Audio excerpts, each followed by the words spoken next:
Halo guys, Assalamualaikum warahmatullahi wabarakatuh. Halo semuanya, perkenalkan, nama saya Muhammad Rabil Farhan Inaku dari kelas 5C Perawatan dengan NIM 18023111031.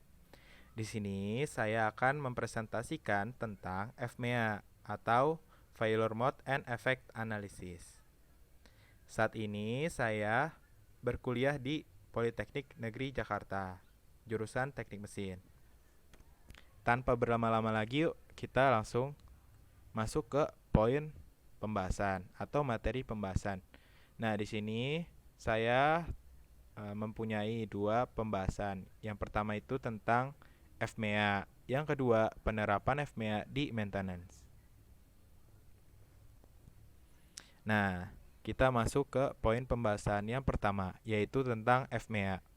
FMEA itu terdiri dari beberapa kata ya. Yang pertama itu failure, yang kedua mode, yang ketiga efek, yang terakhir yaitu analisis. FMEA atau Failure Mode and Effect Analysis adalah suatu prosedur terstruktur untuk mengidentifikasikan dan mencegah sebanyak mungkin mode kegagalan atau failure mode. Failure mode di sini adalah apa saja yang termasuk dalam kecacatan atau kegagalan dalam desain, kondisi di luar batas spesifikasi yang telah ditetapkan, atau perubahan dalam produk yang menyebabkan terganggunya fungsi dari produk itu. FMEA digunakan untuk mengidentifikasikan sumber-sumber dan akar penyebab dari suatu masalah kualitas.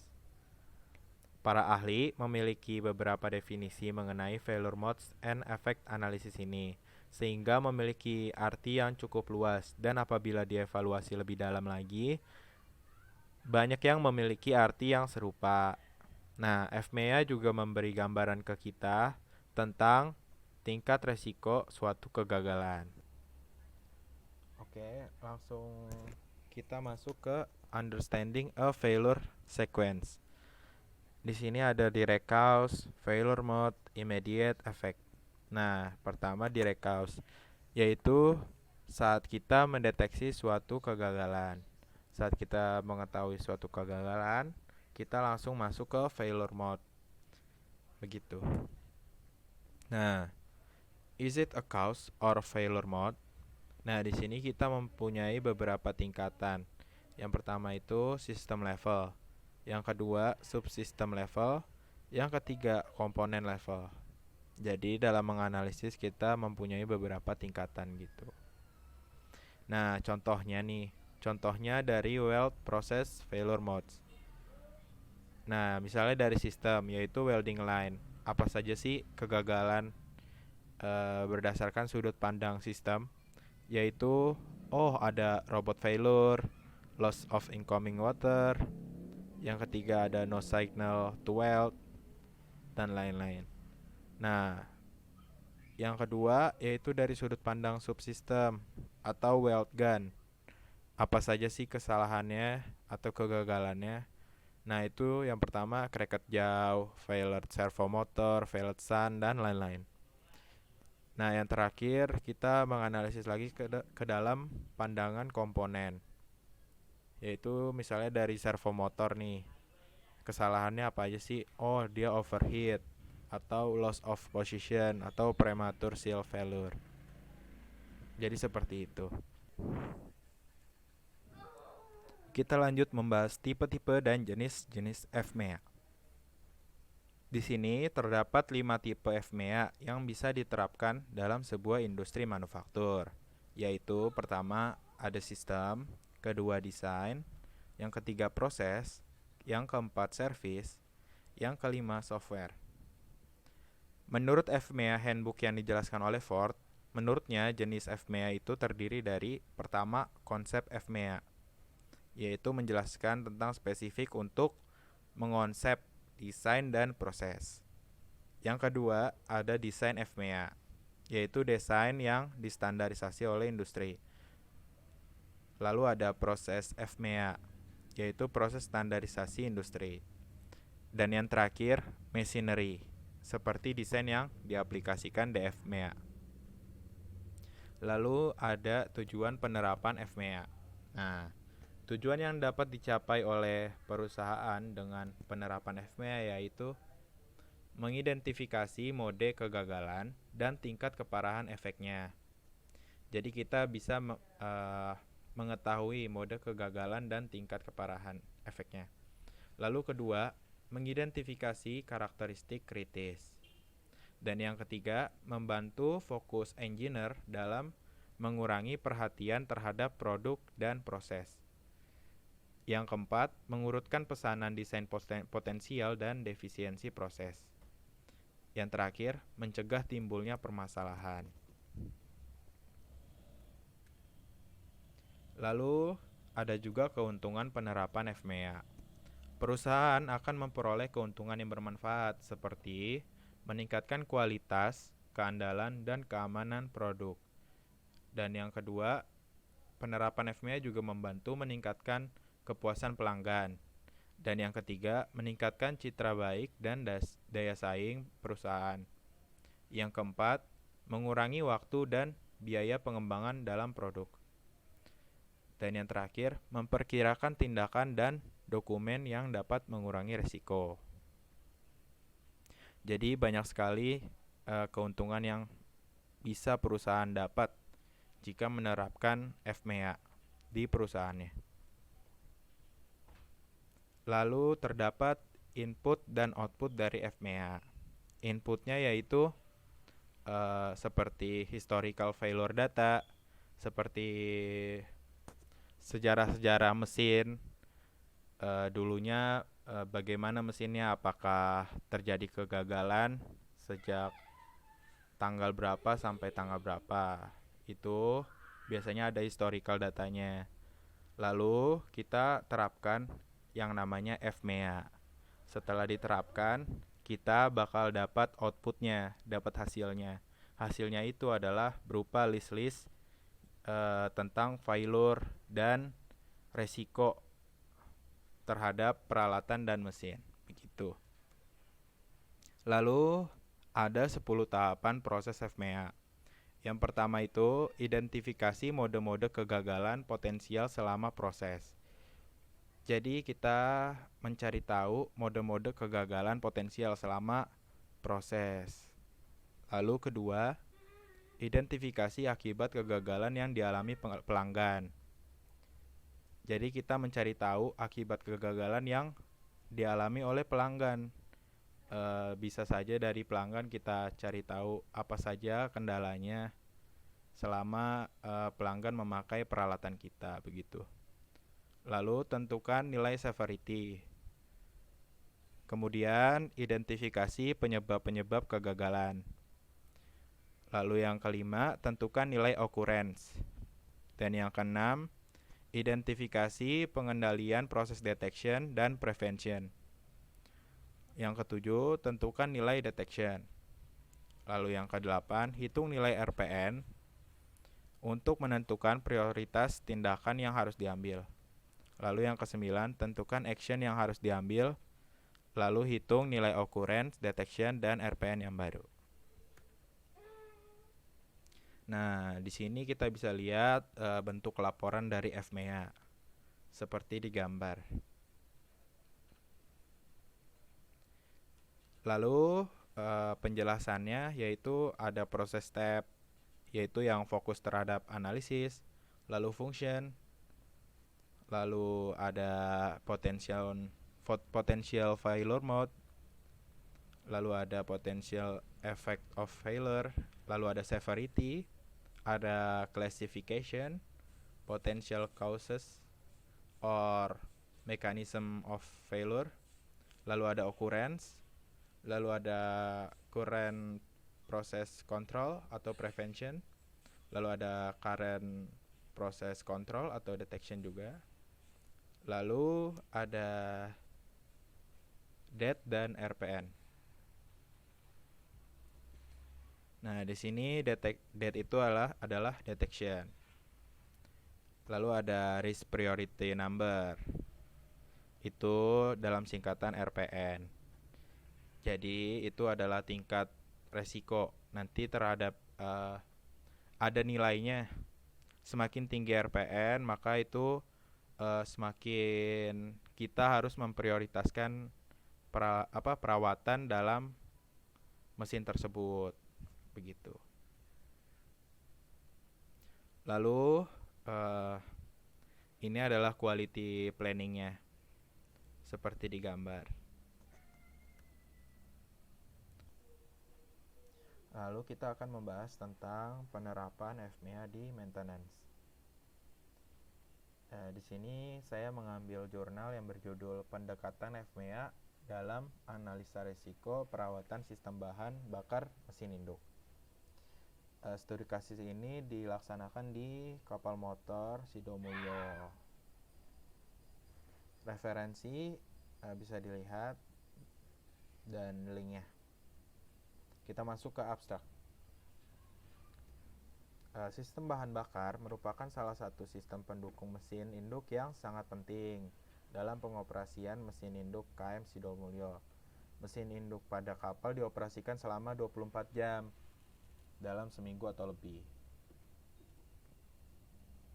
Pengoperasian mesin induk menyebabkan perlunya perlakuan khusus terhadap komponen-komponen yang ada pada mesin induk untuk mencegah kegagalan saat beroperasi. Nah, di sini kita akan menerapkan FMEA pada kapal motor, khususnya sistem bahan bakar mesin induk. Lalu tujuan penelitian dari studi kasus ini adalah untuk mengidentifikasi komponen pada sistem bahan bakar pada mesin induk yang memiliki nilai kritis berdasarkan perhitungan FMEA, sehingga dapat dijadikan prioritas pada perawatan. Nah, metodologi studi kasus ini, pertama kita mencari tahu spesifikasi mesin induk seperti di gambar tersebut ya. Lalu kita kumpulkan data-data seperti lewat studi literatur, lalu kedua lewat survei dan interview.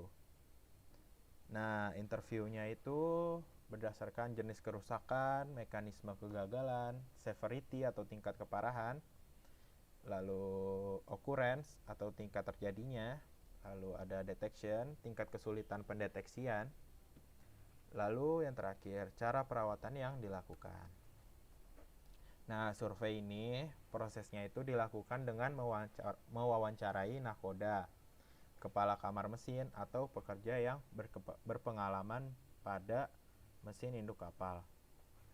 Proses survei ini dilakukan dengan cara narasumber menjawab pertanyaan pada kuesioner yang memiliki standar dalam beberapa skala yang sudah dipersiapkan.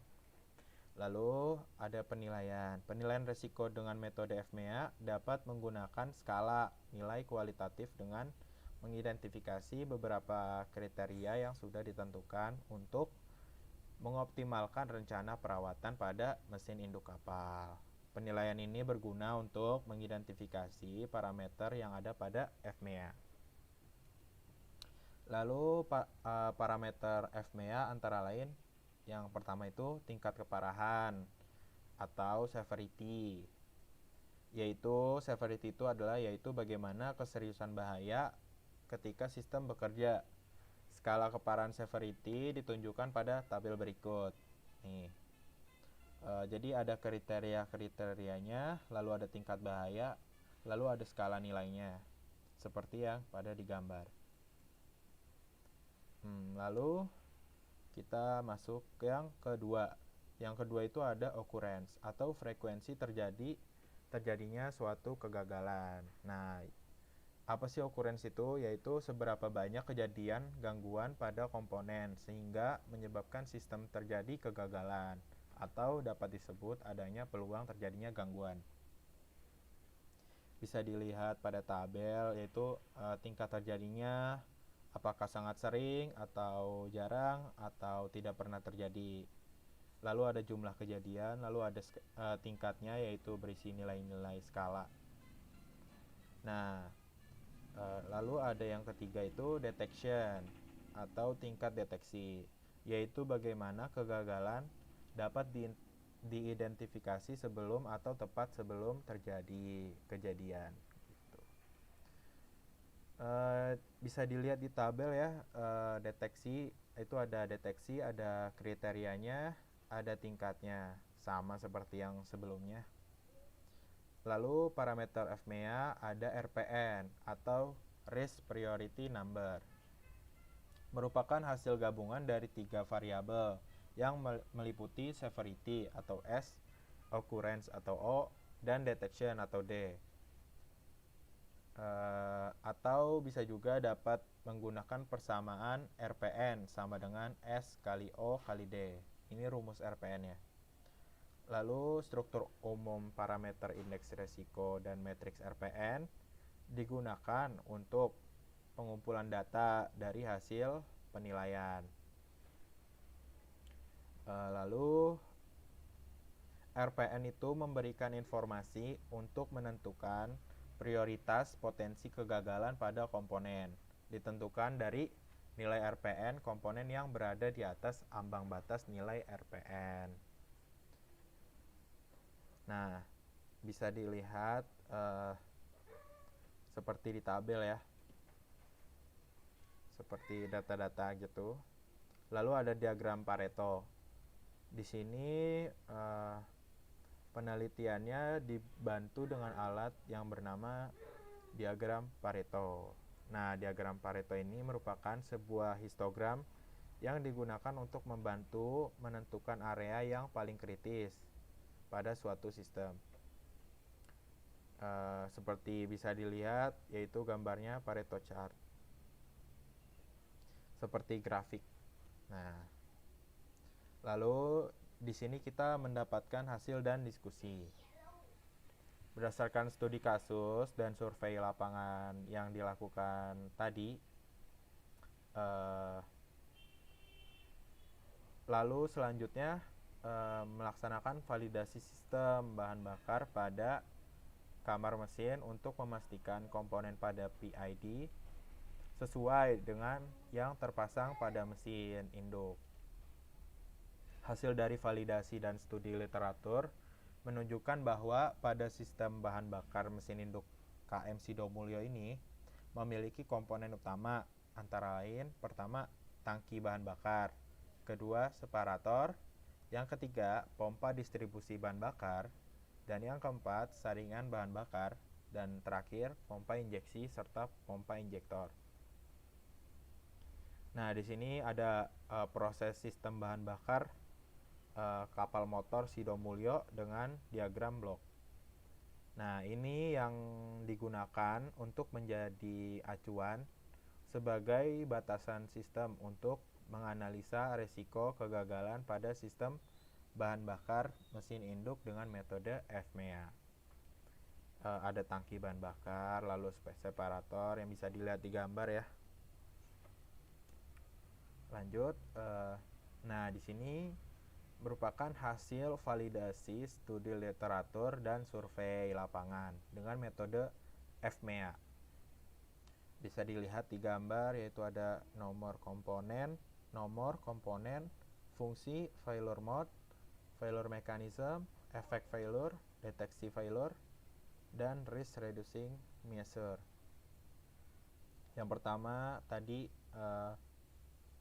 alat-alatnya ya, komponen utamanya ya, kita tuliskan di komponen, lalu fungsinya buat apa masing-masing, lalu kegagalannya apa saja. Misalnya tangki bahan bakar mengalami kebocoran pada dinding tangki bahan bakar, lalu separator kotor dan terjadi sedimen air, lalu pompa distribusinya mengalami penurunan tekanan aliran bahan bakar, lalu saringannya tersumbat dan terdapat endapan, lalu pompa injeksi tekanan alirannya rendah, lalu injektor tersumbat, lalu failure mechanism seperti tangki mengalami korosi, lalu separator bahan bakarnya kotor, lalu yang ketiga ada pompa distribusi bahan bakar, seal pada pompanya bocor, lalu ada saringannya kotor dan terjadi endapan, lalu pompa injeksi kelelahan komponen pada pompa, Lalu ada injektor kotor pada bahan bakar dan kelelahan bahan. Pengaruh kegagalan yaitu tangki bahan bakar bisa menjadi ledakan ya pada tangki dan pencemaran air laut. Ini efeknya yang terjadi gitu. Separator bisa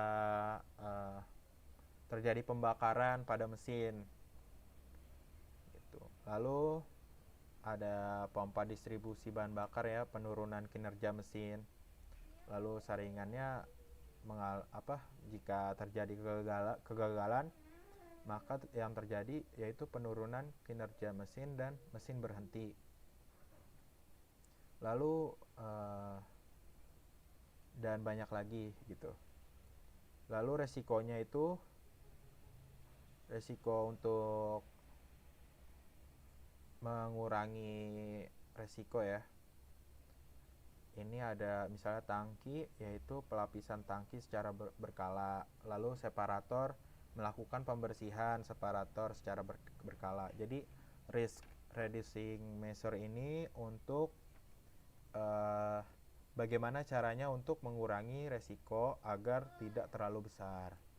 Seperti itu.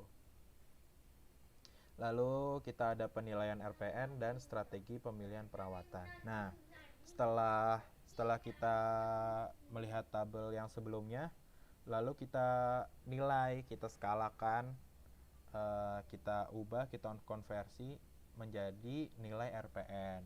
Yaitu nilai RPN itu terdiri dari severity, occurrence, dan detection. Dan rumusnya itu S kali O kali D. Nah, di sini kita lihat komponen-komponennya, yaitu tadi komponen utamanya. Lalu kita skalakan severity-nya, occurrence, dan detection. Lalu kita dapat hasilnya yaitu RPN. Nah, ini tinggal dikalikan saja S dikali O dikali D, lalu dapat nilai RPN seperti pada gambar. Seperti ini misalnya, tangki bahan bakar severity-nya berskala 8, lalu occurrence-nya 1, lalu detection-nya 4. Nah, langsung dikali 8 dikali 1 kali 4 yaitu 32. Dan selanjutnya. Setelah itu kita konversikan menjadi histogram. Histogram yaitu terdiri dari nilai RPN dan komponen-komponennya. Nilai RPN setiap komponennya. Di sini kita bisa analisis bahwa injektor dan saringan bahan bakar memiliki nilai RPN yang tertinggi.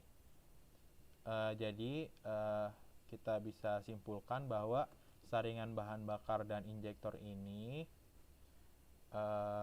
memiliki prioritas lebih utama dibanding komponen yang lain untuk masalah perawatan. Lalu setelah kita bisa melihat data ini, kita selanjutnya bisa melaksanakan strategi pemilihan perawatan.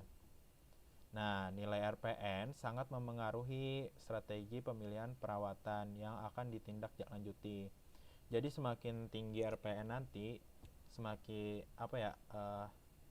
nilai RPN kan berbeda-beda, maka pemilihan perawatannya juga harus berbeda, harus bervariatif gitu. Lalu ini bisa dilihat kayak seperti di gambar ya, rank 1, rank 2, rank 3. Misalnya RPN lebih dari 300, maka kita harus menindaki pemeliharaan prediktif. Lalu jika nilai RPN di kisaran 200 dan 300, maka kita harus melakukan pemeliharaan preventif terhadap komponen tersebut. Yang ketiga, rank ketiga, yaitu jika nilai RPN kurang dari 200, maka kita melakukan pemeliharaan korektif. Saringan bahan bakar dan injektor merupakan komponen yang memiliki prioritas perawatan dalam sistem bahan bakar mesin Indo karena nilai RPN-nya lebih tinggi dibanding komponen yang lain. Lalu ada diagram Pareto RPN sistem bahan bakar mesin induk KM Sidomulyo. Nah, di sini alat pembantunya merupakan diagram Pareto ya. Bisa dilihat bahwa sumbangan paling banyak tuh terdapat pada injektor, saringan bahan bakar, dan pompa injeksi, yaitu berkisar antara 80%. Jika ditambah, yaitu injektor 31%, lalu saringan bahan bakar 27%, dan pompa injeksi 13%. Jika dijumlahkan sudah 80% tuh kontribusinya terjadinya kegagalan. Lalu ketiga komponen tersebut yaitu injektor, saringan bahan bakar, dan pompa injeksi itu direkomendasikan untuk diprioritaskan dalam perawatan secara korektif dan berkala jika mengalami kegagalan sistem bahan bakar. Hal tersebut dikarenakan tadi 80%. Jadi ketiga komponen itu jika terjadi kegagalan harus diprioritaskan terlebih dahulu. Seperti itu. Lalu kita setelah tahu banyak hal, kita lalu menyimpulkan sistem bahan bakar mesin induk KM Sidomulyo dengan metode FMEA. Nah, komponen yang perlu tindakan perawatan yang lebih itu adalah komponen injektor dan saringan bahan bakar, karena kedua komponen tersebut berada pada posisi melewati batas kritis RPN dan posisi kritis di diagram Pareto. Komponen injektor memiliki kegagalan yang disebabkan karena bahan bakar yang kotor dan terjadi kelelahan bahan dari komponen penyusun injektor. Lalu pendeteksian dari komponen tersebut sangat sulit karena harus diperiksa menggunakan alat khusus. Langkah alternatifnya selalu membawa cadangan injektor sebelum berlayar untuk mengatasi jika injektor mengalami kegagalan ketika berlayar. Lalu langkah mitigasinya yaitu pengecekan komponen injektor saat akan beroperasi, dan komponen saringan bahan bakar juga harus ada perhatian khusus pada perawatan sistem bahan bakar mesin induk, karena yang kita tahu bahwa saringan bahan bakar sendiri memiliki kegagalan, yaitu tersumbat karena endapan partikel padat. Beberapa periode perawatan dan pada saringan bahan bakar menjadi perhatian wajib, karena perawatan yang dilakukan pada saringan yaitu pembersihan endapan di sekitar dinding saringan. Selain itu, jika dirasa kondisi saringan sudah tidak layak, maka bisa diganti. Tindakan mitigasi yang perlu dilakukan berupa pemeriksaan rutin dan perawatan khusus untuk komponen yang memiliki RPN di atas ambang batas.